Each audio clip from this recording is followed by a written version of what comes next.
Welcome students. Today we will do reactions related to K2Cr2O7. I will give you 3 tips for this to balance these reactions so that you can easily complete your reactions in your board exams and do well in your board exams. Let's start.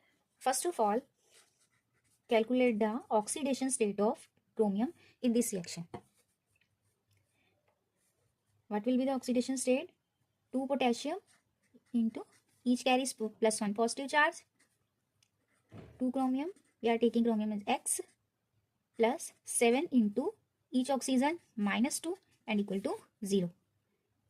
Then 2 plus 2x minus 14 gives you 0. 2x is equal to plus 12 and x is equal to 6. Here chromium carries plus 6 oxidation state. What is the oxidation state of chromium in this compound? It is plus 6. And the electronic configuration of chromium is organ 18, 3d5, 4s1. So how many electrons are there? 6. And oxidation state in K2Cr2O7 is 6. It means chromium has maximum oxidation state in K2Cr2O7. So it can only reduce. After that it can only reduce and not oxidize. There is no possibility of further oxidation. That's why in K2Cr2O7 chromium will always act as reducing agent. Always act as reducing agent. This is your first important tip, that it is chromium is in maximum oxidation state and it will not act as further oxidizing agent and it will not act as further reducing agent. It acts as oxidizing agent. It can gain electron. It will not act as reducing agent. It will only act as oxidizing agent and itself get reduced and it itself get reduced to second. Chromium will reduce to Cr3 plus. Chromium will reduce to 3 plus state in acidic medium. In acidic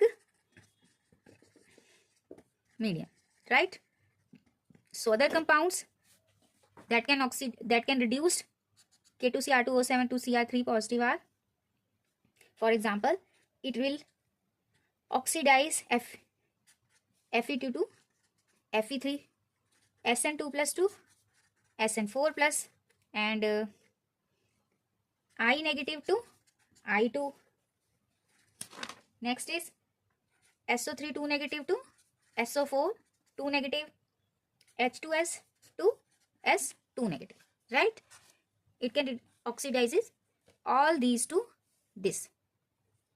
Now this is your third tip and we will start with our first reaction. First we will do base reaction.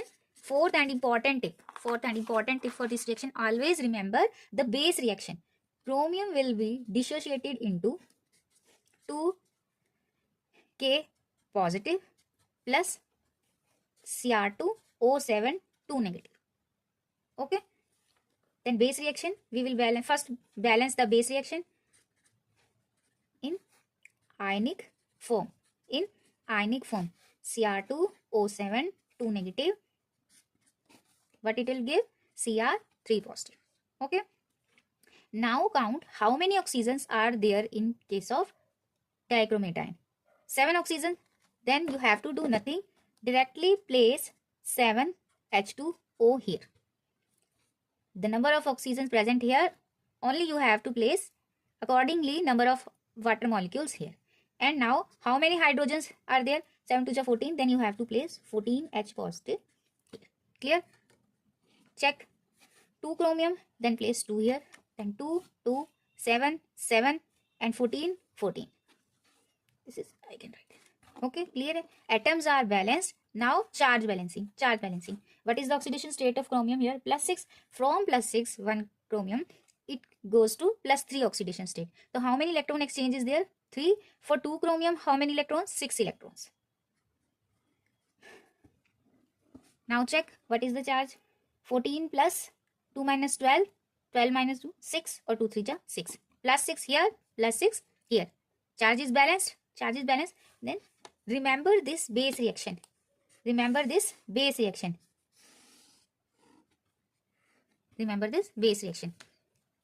Now balance other reactions independently. For example, Fe2 positive gives Fe3 positive, right? You are given with ferrous sulfate, FeSO4, and in this, what is the oxidation state of iron? Fe2 plus. It will be converted into ferric sulfate, Fe2SO4 whole thrice, and oxidation state Fe3 plus. That's why we have written this compound in this form, Fe2 plus to Fe3 plus state. Now atoms are balanced, but only we have to balance the charge. Here 2 plus, if we write electron here, then both are these balanced. Write number 1 here for this reaction. Here 6 electrons, here only 1 electron. Then we can multiply this equation by 6. So new equation will be 6 Fe2 plus gives 6 Fe3 plus 6 electrons. Now take it as number 2. Adding 1 and 2, we get, this is your base reaction.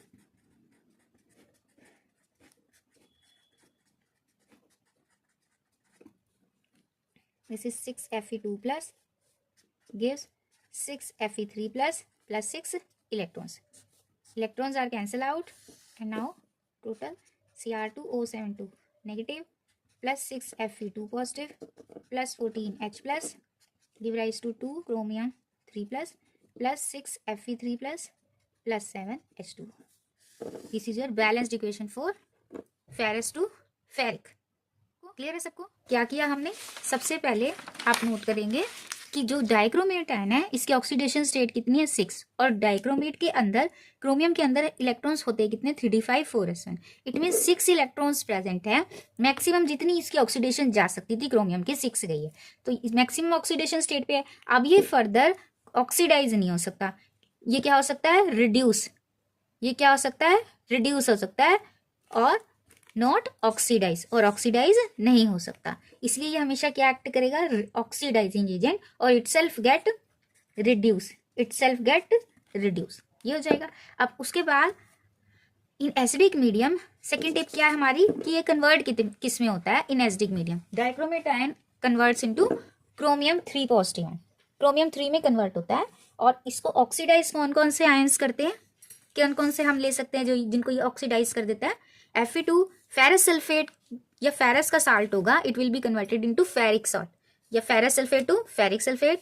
Stannous to stannic बन जाएगा आपका Sn2 plus two Sn4 plus, और आई negative iodide ion से बन जाएगा iodine, zero oxidation state पे चला जाएगा. सल्फाइड से सल्फेट पे बन जाएगा, और H2S से सल्फाइड में. क्लियर है? ये आपको याद रखने हैं. यही की है मेन, कि जो भी चीज है वो बदलेगी किस में, आपको ये चीज दी जाएगी. आपको ये याद रखना है कि Fe2 Fe3 में जाता है, Sn2 प्लस Sn4 में जाता है. आई नेगेटिव कैसे लिखा होगा? Ki दिया होगा आपको, और आपको क्या बनाना है? I2. हाइड्रोजन सल्फाइड है तो H2SO3 या K2SO3 ऐसे सॉल्ट होंगे आपके पास, वो किस में बदलेंगे? सल्फेट में, K2SO4 में. आपको इसकी आयनिक फॉर्म लिखनी है. SO3 2 नेगेटिव, ये याद रखना है. SO4 2 नेगेटिव, ये याद रखना है. हाइड्रोजन सल्फाइड मिलेगा, वो किस में बदल जाएगा? आपका सल्फर में. सल्फर में. ये सल्फाइड है S2 नेगेटिव, मिला तो ऐसे है ना हाइड्रोजन सल्फर. आपने क्या बनाना है? इसका sulphur. Sulphur zero oxidation state पे. आयोडीन न्यूट्रल है, जीरो ऑक्सीडेशन स्टेट पे. ये दोनों जीरो पे हैं. सल्फाइड आपका 2 negative. Potassium sulphide, potassium sulphate. Sodium sulphide, sodium sulphate. आपको क्वेश्चन में पूरा नाम आ सकता है, Na2SO3 या सोडियम सल्फाइड लिखा होगा. आपने खुद से उसके आयनिक फॉर्म लिख के बैलेंस करनी है. अभी नेक्स्ट क्या किया हमने? एक बेस रिएक्शन लिखी है डाइक्रोमेट के लिए. What is the base reaction for dichromate? Dichromate dissociates into 2 positive ion and dichromate ion, right. फिर डाइक्रोमेट की किस में कन्वर्ट होएगा? क्रोमियम 3 पॉजिटिव में. 6 प्लस से ये 3 पॉजिटिव में गया है, और उसके बाद एटम्स को बैलेंस किया है. मैंने आपको टिप दिया कि जितने ऑक्सीजन यहाँ पे नजर आते हैं उतने आग बंद करके H2O लिख दो. लिखा यू हैव रिटन 7H2O. अब 7H2O को कितने हाइड्रोजन हो गए इसके अंदर? 7 2 14, तो 14 आपने यहाँ पे रख देने. अब यहाँ पे देखो इलेक्ट्रॉन का कितना ट्रांसफर हुआ है. +6 से +3 में 1 क्रोमियम गया, तो 2 कितने चले गए? 6 इलेक्ट्रॉन, 6 इलेक्ट्रॉन ट्रांसफर. अब इसको रट्टा लगा लो. रट्टा लगाने की वैसे जरूरत नहीं, मैंने सीधा बताया. 7H2O किया, 14 हाइड्रोजन आ गए, यहाँ पे क्रोमियम के 6 इलेक्ट्रॉन. राइट। फिर भी किसी को अगर वीक स्टूडेंट को कंफ्यूजन है इसमें तो इसको याद कर सकता है, डाइक्रोमेटाइन 14H positive, 6 electron, 2 chromium 3 positive और 7H2, राइट। आफ्टर दैट मैंने एक एग्जांपल लिया है आयरन का, लिया है Fe2 फेरस का। फेरस आयन किस में कन्वर्ट हो गया, फेरिक में। आपको मैं बार बार यही बात कर रही हूँ, वहां पे फेरस सल्फेट ऐसे दिया हो सकता है, K2SO4 ऐसे दिया हो सकता है, आपको उसमें ये फेरस का दिया है, आपको इसमें कितने किस में बदलना है, Fe2SO4 होल थ्राइस में। अब हम इसको आयनिक में लिख रहे हैं, ये टूटेगा तो क्या बनेगा, Fe3 positive plus SO4 3SO4 2 negative. यही तो डिशेज हमने आयनिक फॉर्म लेनी है तो हमने ये ले ली। अब इसमें एटम में कुछ बैलेंसिंग नहीं थी, सिंपल चार्ज बैलेंस करना था। यहाँ पे 2 था, यहाँ 3 था। इसको कैसे बना, इलेक्ट्रॉन इसी साइड आएगा। एक और चीज इंपॉर्टेंट टिप है, इलेक्ट्रॉन आप यहाँ पे नहीं लिखोगे। इलेक्ट्रॉन हमेशा, क्योंकि ये ऑक्सीडाइज हो रहा है, इसमें से इलेक्ट्रॉन इवॉल्व हो रहे हैं, यही इलेक्ट्रॉन लिखा जाएगा। यानी कि आपकी ये राइट हैंड साइड बनेगी। राइट हैंड साइड ही लिखने हैं आपको इलेक्ट्रॉन्स, जो भी रिएक्शन है। जैसे स्टेनस, ये जितने भी हैं पार्टिसिपेंट्स, इनकी यहाँ होगी इलेक्ट्रॉन्स, इनके यहाँ मत लिख के बैलेंस करना, यहीं लिखे जाएंगे, राइट। अब यहाँ पे 1 इलेक्ट्रॉन है, यहाँ मुझे 6 करनी है, तो मैं सिंपली इसको 6 से मल्टीप्लाई करूंगी और ये आपकी यहाँ पे मल्टीप्लाई करके ये आ गया। फिर हमने इस बेस रिएक्शन को इससे क्या कर देना है, ऐड कर देना है। और हमारे पास ये इलेक्ट्रॉन क्योंकि हमें काटने हैं, लेफ्ट और राइट से ये कट जाएंगे और आपके पास जो भी आया है वो ऐड कर लोगे। अगर यहाँ भी हाइड्रोजन वगैरह वाटर या H पॉजिटिव होते तो वो भी आपस में कम ज़्यादा उसमें से सब्ट्रैक्ट होकर लिखे जाते। इसमें किसी को भी कोई प्रॉब्लम है तो वो कमेंट बॉक्स में मुझे पूछ सकता है। और रेस्ट ऑफ द एग्जाम्पल्स की आप प्रैक्टिस करो, कि जब तक आप खुद नहीं करोगे आपको इस पे होल्ड नहीं होगा। अदर एग्जाम्पल्स को आप अपना करो। और एक सल्फेट का मैं, जिसमें ऑक्सीजन इन्वॉल्व है, ये मैं आपको करके बता देती हूँ ताकि आपको और क्लैरिटी आ जाए। एक सल्फाइड का और मैं आपको एग्जांपल यहाँ पे करके दिखाती हूँ। फर्स्ट वही करना है, सबसे पहले आपको बेस रिएक्शन को बैलेंस करना है। ये याद रखना है कि क्रोमियम किस में कन्वर्ट होता है, chromium converts into chromium 3 positive. और कितने ऑक्सीजन यहाँ नजर आ रहे हैं, 7, तो 7H2O यहाँ लिख दोगे बस, और कुछ नहीं करना। 7 2 14, उतने ही H पॉजिटिव आयंस यहाँ पे लिख दोगे। सब कुछ बैलेंस है, 2 क्रोमियम यहाँ पे लगा दिए। इलेक्ट्रॉन एक्सचेंज अभी बताया था तो 6 इलेक्ट्रॉन्स यहाँ पे लिख दिए। ये बेस रिएक्शन है, इसको नंबर 1 डालो। और SO3 2 negative converts to SO4 2 negative. ये बेस मैंने बताया है, ये पोटेशियम सल्फाइड दिया होगा पेपर में। हमें पता है ये बेस किस में डिसोशिएट होएगा, इसमें SO3 2 नेगेटिव। और तो हमने ये ले लेना है जिसने इलेक्ट्रॉन्स लूज करने हैं, राइट। अब इसमें कितने ऑक्सीजन हैं, अब आप यहाँ पे अच्छे से देखो, एक स्टेप एक्स्ट्रा, इसीलिए ऑक्सीजन वाला मैंने एक एग्जांपल लिया है। यहाँ पे ऑक्सीजन 4 है, यहाँ पे ऑक्सीजन 3 है। तो ऑक्सीजन कौन सी साइड लिखे जाएंगे, वाटर मॉलिक्यूल्स, जहां कम ऑक्सीजन है उस साइड ही आपने, जितने ऑक्सीजन दूसरी साइड फालतू हो रहे हैं, चाहे लेफ्ट चाहे राइट, उससे उल्टी साइड आप उतने वाटर लिख दोगे। यानी मैंने एक H2 यहाँ लिख दिया। अब यहाँ 4 ऑक्सीजन हो गए, यहाँ 4 थे। अब दूसरे उसके अपोजिट साइज आपने क्या लिख देना है, उतने ही हाइड्रोजन। क्लियर है ये, यहाँ 4 थे, यहाँ 3 थे, तो यहीं एक ऑक्सीजन की कमी थी, तो मैंने इसी साइड एक H2O लिख दिया और जितने H इधर है ये। क्लियर है ये सबको। अब चार्ज बैलेंस करना है। अब क्या करना है हमको, चार्ज बैलेंस। 2 नेगेटिव तो इक्वल ही है, फालतू क्या चीज हो रही है, 2 हाइड्रोजन। और मैंने बोला है आपको इलेक्ट्रॉन इसी साइड आएंगे, राइट हैंड साइड। आप लेफ्ट में सिर्फ इस बेस रिएक्शन में आने, क्योंकि इसने इलेक्ट्रॉन क्या करने, गेन, बाकियों ने क्या करने, लूज या ऑक्सीडाइज हो रहे। तो इलेक्ट्रॉन कितना हो गया, ये 2 आपस में नोट करो, ये 2 नेगेटिव और इधर 2 नेगेटिव करने, तो 2 नेगेटिव और यहाँ 2 इलेक्ट्रॉन्स, ये अपना बैलेंस हो गया, न्यूट्रल हो गया। क्लियर है, 4 इलेक्ट्रॉन्स माइनस 4 नेगेटिव माइनस 2, तो 2 इलेक्ट्रॉन्स हो गया। ये बैलेंस चार्ज भी आपका हो गया ना। ये 2 को अगर हम ना देखें तो यही फालतू था और उतने इलेक्ट्रॉन लगा दिए, तो ये न्यूट्रल हो गया। क्लियर है, 2 इलेक्ट्रॉन से ये बैलेंस, चार्ज बैलेंस हो गया। अब देखो यहाँ पे 6 है, यहाँ पे 2 है, तो हमें क्या करना है, इसको भी किससे मल्टीप्लाई करोगे आप, इसको 6 बनाने के लिए क्या करेंगे हम, मल्टीप्लाई बाय 3, मल्टीप्लाई बाय 3 कर दो सिंपली। तो अब 3 करके मैं यहाँ पे लिख देती हूँ 3SO3 2 negative plus 3H2O give rise to 3SO4 2 negative plus 6H positive plus 6 electrons आ गई। अभी आपकी सेकंड इक्वेशन हो गई, ठीक है। इसको मैंने 3 2 6 क्योंकि इलेक्ट्रॉन के हिसाब से मल्टीप्लाई किया। अब इनको ऐड करेंगे, एडिंग 1 and 2, इलेक्ट्रॉन कट जाएंगे। अब यहाँ पे एक और चीज नोट करो, इसीलिए ये वाला एग्जांपल लिया मैंने। अब यहाँ पे Cr2O7 2 negative plus 3SO3 2 negative. अब यहाँ लेफ्ट साइड पे वाटर मॉलिक्यूल्स है, यहाँ राइट साइड पे, तो ये भी जैसे इलेक्ट्रॉन कैंसिल हुए ये भी माइनस होंगे। अब यहाँ पे 3 है, यहाँ पे 7 है, कितने वाटर मॉलिक्यूल्स यहाँ पे लेफ्ट हो गए काटने के बाद 4। यहाँ कितने वाटर मॉलिक्यूल्स बच गए 4।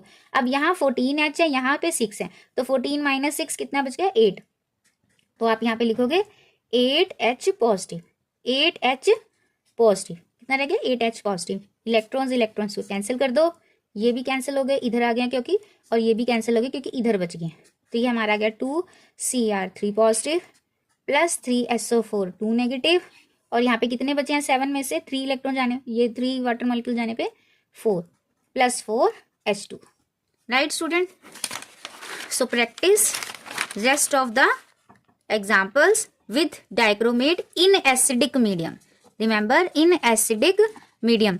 In next video we will do reactions for KMnO4. We will do reactions for KMnO4. If you feel any problem in rest of the example, you can comment me in the comment box and I will solve that or explain all the rest of the examples also. Thank you so much and we'll meet in next video. Thank you students.